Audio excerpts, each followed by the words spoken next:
దిల్ రాజా. దిల్ అంటే ఏంటి? మనస్సు.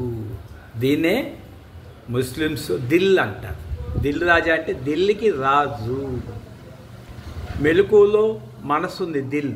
మరి గార్డెన్ నిధిలో దిల్ లేదు కదా, అక్కడ మీకు ఆకారం లేదు కదా, అదే నిరాకారం. అలాగే మాయా అంటారు హిందూ, అంటే మనసునే మాయా అని పిలుస్తారు. మెలకువలో మాయ కల్పించిన ప్రపంచం ఉంది.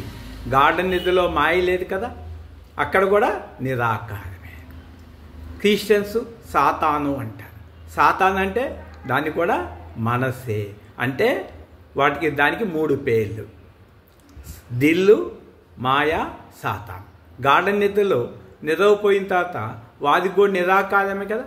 హిందువు కానీ, ముస్లిం కానీ, క్రీస్తు కానీ, జైన్ కానీ, బౌద్ధ కానీ గార్డెన్ నిధిలో పోయిన తర్వాత ఆకారం లేదు కదా.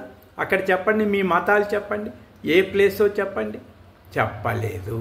ఒక్కసారి మరలా మనసు నుంచి లేవగానే అన్నీ గుర్తుకొచ్చేస్తాయి.